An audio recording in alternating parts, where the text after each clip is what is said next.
25 दूनी 50। तो मैंने अभी आपको क्वांटम नंबर समझाया है ना, क्वांटम संख्याएं पूरी तरीके से समझाई। अब मैंने आपके लिए यहाँ लिख दिया है, आप इसको अच्छे से स्क्रीनशॉट ले लीजिए और मैं इसको हल्का सा और समझा देती हूँ। पहले मैं समझा देती हूँ, फिर उसके बाद में आप इसका स्क्रीनशॉट ले लेना, ठीक है।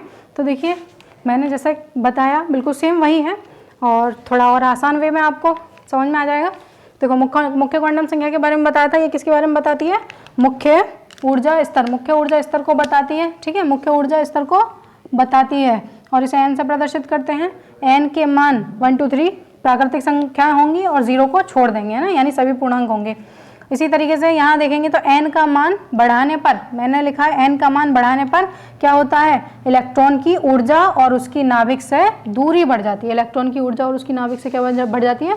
दूरी बढ़ जाती है, ठीक है। तो अगर यहाँ देखेंगे हम तो नाभिक से दूरी बढ़ जाएगी, कहने का मतलब यह है कि अगर n बराबर कितना होगा? 1 होगा तो दूरी कम होगी, n बराबर 2 होगा तो दूरी ज़्यादा होगी, नाभिक से दूरी उसकी क्या होगी? बढ़ जाएगी, ठीक है, औसत दूरी बढ़ जाती है। उसके बाद में द्विगंशी क्वांटम संख्या, द्विगंशी क्वांटम संख्या, द्विगंशी क्वांटम संख्या में क्या होगा?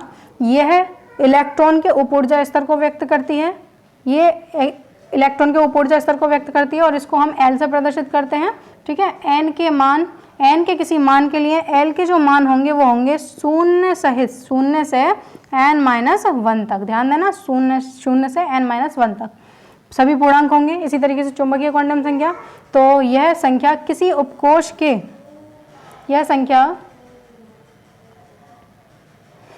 किसी उपकोश के ऑर्बिटलों या कक्षकों के, ऑर्बिटलों या कक्षकों के बारे में बताती है, ऑर्बिटलों या कक्षकों के बारे में बताती है। इसे हम किससे प्रदर्शित करते हैं? m से प्रदर्शित करते हैं, ठीक है। और चक्रण क्वांटम संख्या जो है वो हमें इलेक्ट्रॉन के चक्रण के बारे में बताती है, ओके। तो देखो यहाँ पर मैंने एक चार्ट बना रखा है, इसमें आपको आराम से आसानी से समझ में आ जाएगा। देखो कोश, कोश, उपकोश, कक्षक और इलेक्ट्रॉन, कोश, उपकोश, कक्षक और इलेक्ट्रॉन। तो कोश को हम किससे प्रदर्शित करते हैं? कोश को हम प्रदर्शित करते हैं किससे? n से, उपकोश को L से, कक्षक को m से और इलेक्ट्रॉनों के स्पिन को s से प्रदर्शित करते हैं क्वांटम नंबर में। तो देखो ये कोश है, ये उपकोश है, ये कक्षक है और ये क्या है? इलेक्ट्रॉन है। तो k कोश, अगर हम कहें कि k कोश है तो k के लिए n का मान क्या होगा? 1 होगा, यानी n बराबर 1 होगा तो k कोश होगा। और यहाँ जो उपकोश होगा वो सिर्फ और सिर्फ क्या होगा? S होगा, सिर्फ और सिर्फ S उपकोश होगा, ठीक है। इसी तरीके से अब S उपकोश होगा तो कक्षक की संख्या कितनी होगी?